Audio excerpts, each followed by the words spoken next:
lie all the time. Talk to me like that!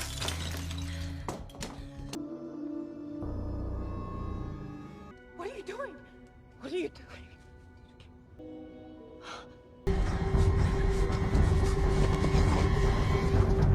Halo semuanya, selamat datang kembali di Novilas, nonton film ringkas. Gimana kabar kalian? Semoga teman-teman semua sehat dan diberi rezeki yang berlimpah. Film yang akan kita ringkas kali ini berjudul. Film ini bercerita tentang seorang wanita yang depresi akibat perceraian yang terus menyiksanya. Dan dia terjebak dalam misteri mengerikan yang dia lihat dari dalam kereta. Tanpa berlama-lama lagi, inilah alur cerita selengkapnya.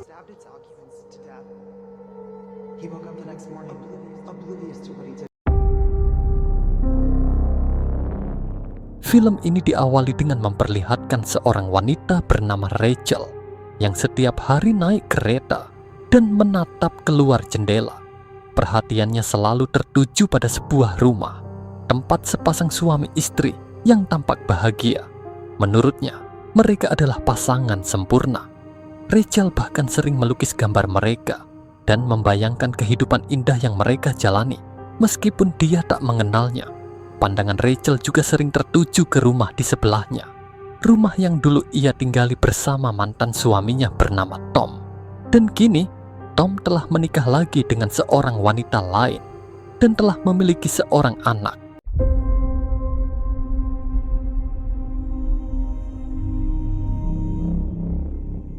Tak lama kemudian, kita diperkenalkan dengan Megan, wanita yang ternyata adalah istri dari pasangan yang selama ini Rachel kagumi. Namun, di balik keharmonisan yang terlihat dari luar, ternyata kehidupan rumah tangga Megan dan suaminya bernama Scott tidaklah seindah yang dibayangkan Rachel. Megan sering menemui seorang psikiater bernama Abdick untuk berkonsultasi mengenai permasalahan dalam rumah tangganya, di mana Scott sangat menginginkan anak. Bahkan suaminya memaksa Megan menjadi babysitter hanya untuk membuatnya bergairah untuk memiliki seorang anak. Namun Megan tetap dengan pendiriannya untuk tidak mau memiliki anak. Dan nanti akan kita ketahui apa alasannya. Jadi pastikan kalian menonton video ini sampai akhir. Selanjutnya, kita diperkenalkan dengan sosok Anna, istri baru Tom, yang tengah menikmati waktunya bersama bayi mereka. Di sini terungkap bahwa Megan bekerja sebagai pengasuh anak Tom dan Anna.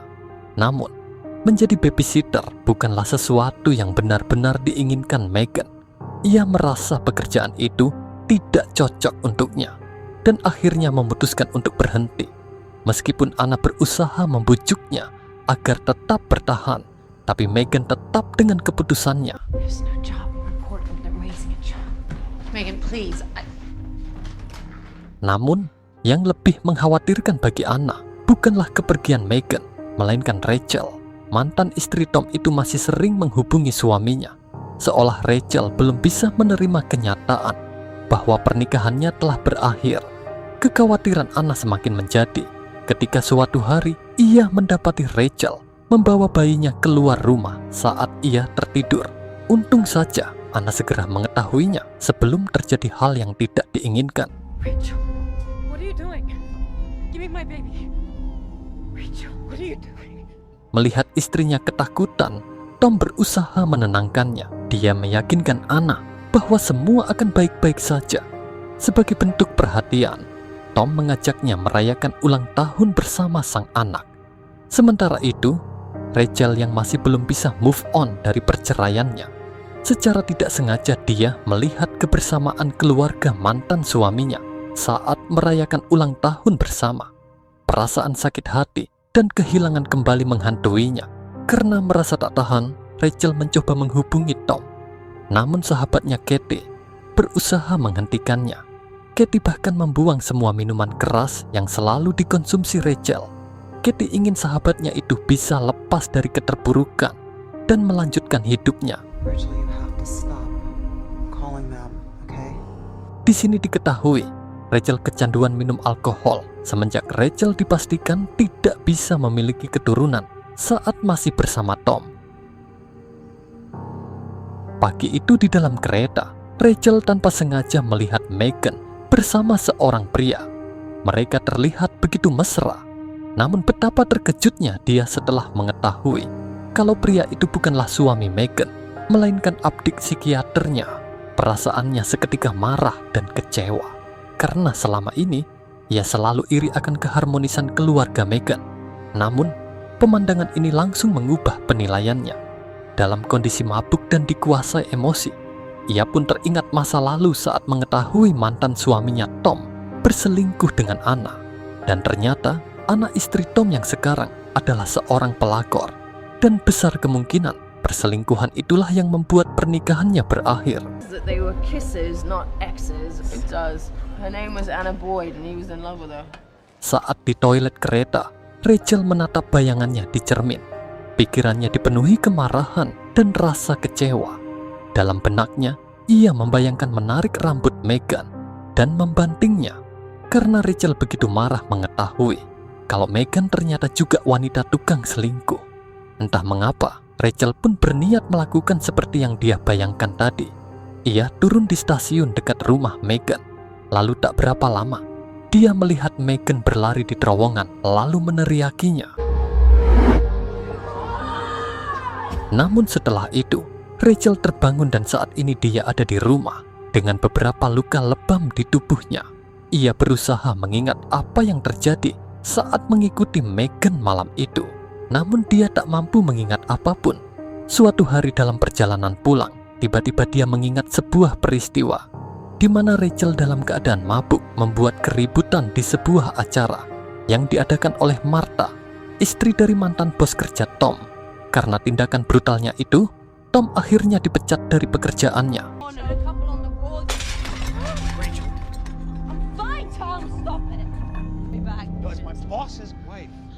Di sini bisa kita ketahui, selain karena berselingkuh, Tom mungkin sudah lelah menghadapi sikap Rachel yang selalu bertindak kasar dan mabuk-mabukan. Sesampainya di rumah, Rachel melihat dua orang detektif sudah menunggunya di dalam. Detektif itu bernama Riley dan Gaskill. Tanpa basa-basi, mereka langsung menanyakan keberadaan Rachel pada hari Jumat malam. Rachel terdiam sebentar sebelum akhirnya dia mengatakan bahwa saat itu ia pergi menemui mantan suaminya Tom. Jawaban itu membuat Riley ragu. Lalu Riley mengeluarkan foto Megan dan bertanya apakah Rachel mengenalnya. Rachel pun berbohong. Dia mengatakan tidak mengenal Megan dan belum pernah bertemu dengan wanita itu. Sebelum pergi, Riley memberitahu Rachel bahwa Megan dilaporkan menghilang tepat di malam ketika Rachel mendatangi rumah Tom. Namun, ada satu fakta yang cukup mengejutkan saat Riley membongkar kebohongan Rachel, di mana ia sebenarnya sudah dipecat dari pekerjaannya setahun yang lalu. Are you referring to your job in public relations? Right. It's my understanding you were fired from that job over a year ago. If you're able to remember anything else, give us a call. Mengetahui hal itu, Katie terlihat marah dan kecewa. Kenapa Rachel tidak pernah memberitahunya? Dan kalau Rachel tidak kerja, lalu kenapa setiap hari dia selalu naik kereta pulang pergi selama ini? Rachel terdiam. Lalu dia beralasan karena tidak ingin terlalu membebani Katie. Diketahui, selama setahun terakhir ia naik kereta bukan untuk bekerja, melainkan hanya untuk mengamati kehidupan Megan dan Scott, pasangan yang selalu terlihat mesra dan sangat dia kagumi. Setelah bercerai dari Tom setahun lalu, Rachel menumpang tinggal di rumah Katie dan berpura-pura masih bekerja. Ketika Katie mencoba menenangkannya, Rachel tiba-tiba kembali teringat momen saat ia melihat Megan bermesraan dengan psikiaternya. Sontak, ia pun pergi menemui Riley dan menceritakan semuanya. Namun alih-alih percaya, Riley justru semakin curiga. Bagaimana mungkin Rachel tahu tentang perselingkuhan Megan?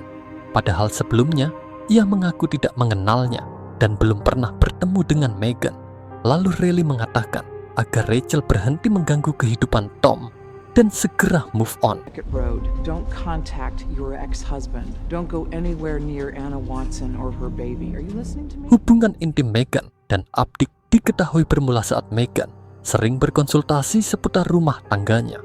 Kemudian, Rachel menemui Scott, suami Megan. Dengan wajah serius, ia memberitahu kalau dia pernah melihat Megan bermesraan dengan Abdik. Di sini Rachel mengaku sebagai teman dekat Megan. Kembali ke 2 bulan yang lalu, terlihat Megan menelpon seseorang dan mengajaknya bertemu di hutan. Lalu mereka pun melakukan perbuatan terlarang. Dan sesampainya di rumah, Megan dan Scott terlibat pertengkaran, di mana Scott terus memaksanya untuk mau memiliki anak. Dan lagi-lagi Megan datang menemui Abdik untuk curhat tentang sikap suaminya itu. Di sini Megan mencoba merayu Abdik untuk kembali melakukan perbuatan terlarang. Namun, kali ini Abdik menolaknya.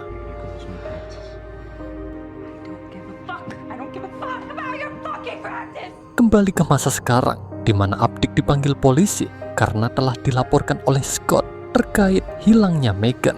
Namun keesokan harinya, Scott kembali menemui Rachel dengan informasi yang mengejutkan, di mana Abdik telah dibebaskan. Dan laporan Scott justru membuat polisi mengetahui fakta tersembunyi, bahwa selama ini Scott ternyata suka bertindak kasar dan terlalu mengontrol Megan, sehingga Megan selalu merasa tertekan dan dia malah dicurigai sebagai orang yang telah menghabisi istrinya. Setelah itu, Rachel mendatangi rumah mantan suaminya dan dia menemukan Tom dan Anna baru saja pulang. Di sini Rachel terlihat tak kuat melihat kebersamaan mantan suaminya itu dengan istri barunya. Lalu ingatannya soal kejadian di terowongan itu samar-samar muncul. Lalu dia meyakini kalau sebenarnya Anna lah yang dia lihat di terowongan. Tom terkejut melihat kedatangan mantan istrinya itu, lalu menyuruh Anna masuk ke rumah. Sementara Rachel semakin yakin kalau wanita yang diteriakinya di terowongan malam itu bukan Megan, melainkan Anna. Your wife hit me, and then she got me, hit me. Tentu Tom membantahnya, dan Tom meminta agar Anna tidak mengacau di rumahnya. Tom juga menanyakan untuk apa Rachel sering menemui suami Megan.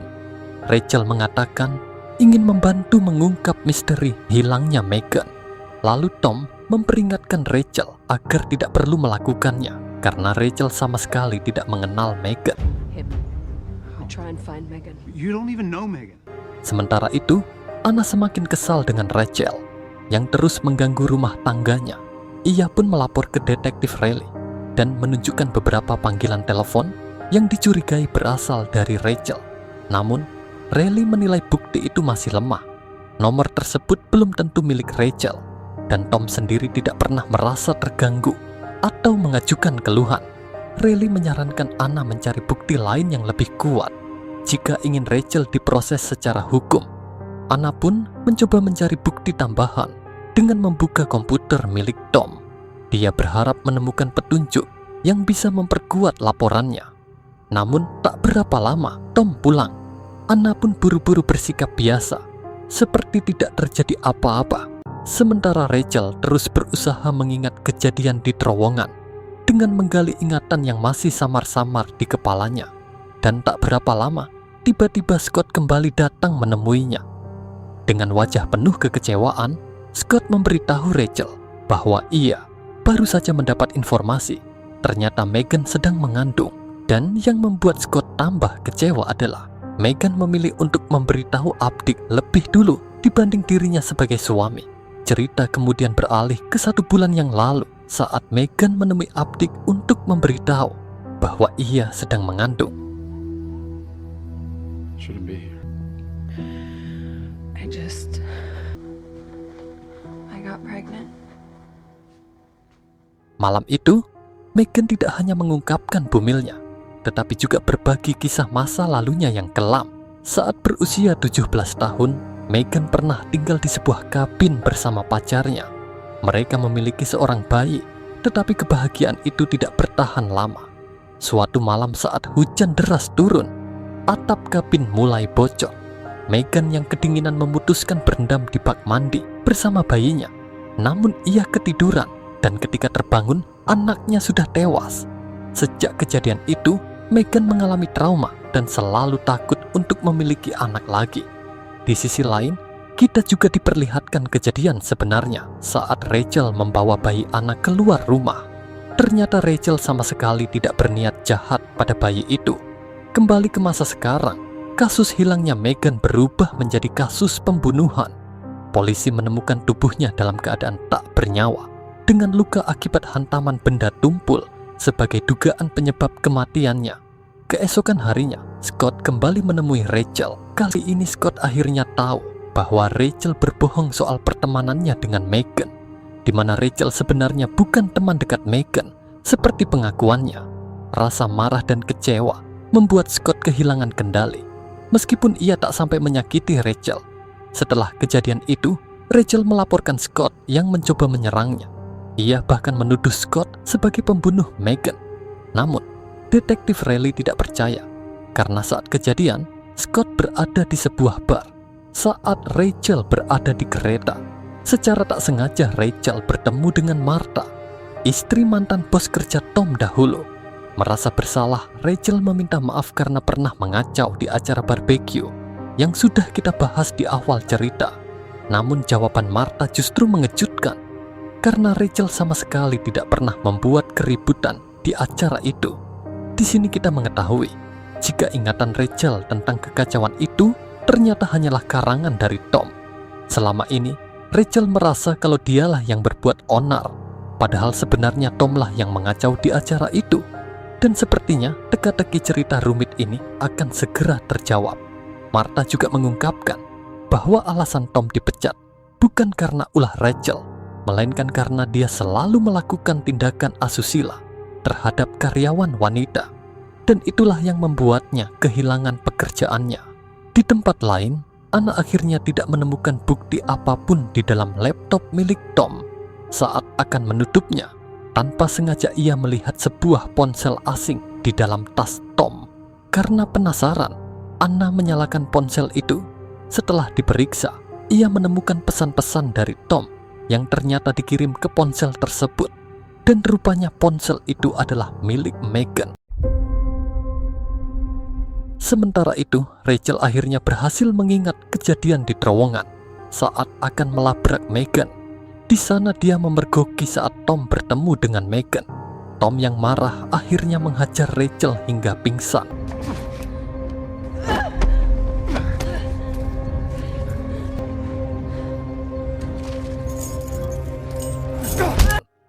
Itulah sebabnya ketika terbangun, tubuh Rachel penuh dengan luka lebam dan tak mampu mengingat jelas apa yang terjadi.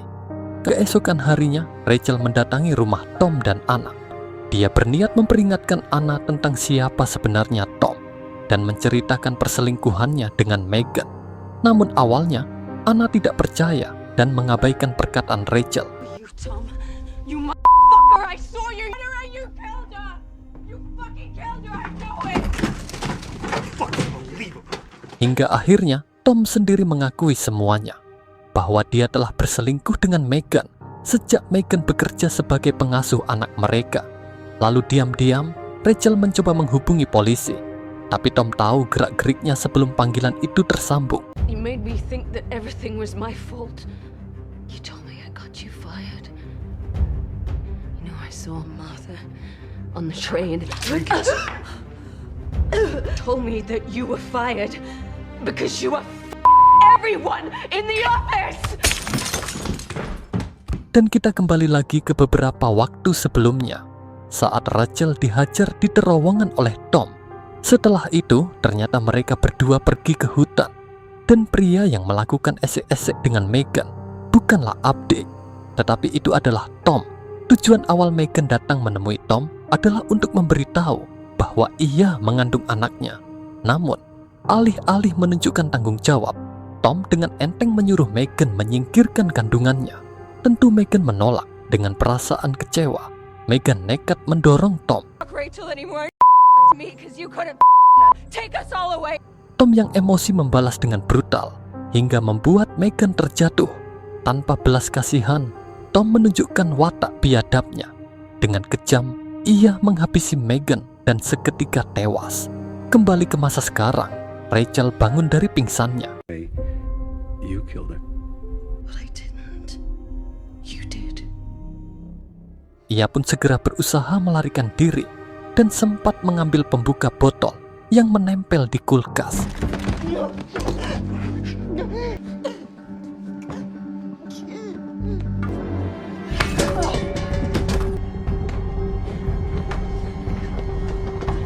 Namun Tom berhasil menangkapnya. Lalu Tom berniat menghabisinya seperti yang dia lakukan pada Megan. Karena merasa terancam, Rachel pun melawan dengan menancapkan pembuka botol ke leher Tom.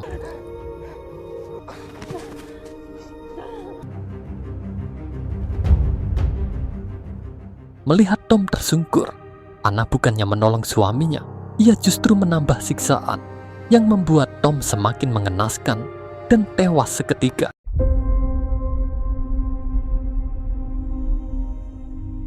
Di akhir film, Rachel dan Anna dibawa ke kantor polisi untuk dimintai keterangan. Namun karena mereka sepakat bahwa semua ini adalah tindakan pembelaan diri, mereka pun terbebas dari hukuman. Sejak saat itu, Rachel akhirnya bisa move on dari masa lalunya yang kelam dan bersiap menata hidupnya kembali. Film ini lagi-lagi memberikan pesan kepada kita kalau perselingkuhan itu pasti akan berakhir bencana dan tidak jarang berakhir tragis. Akhir kata saya pamit dan sampai jumpa di alur cerita film berikutnya.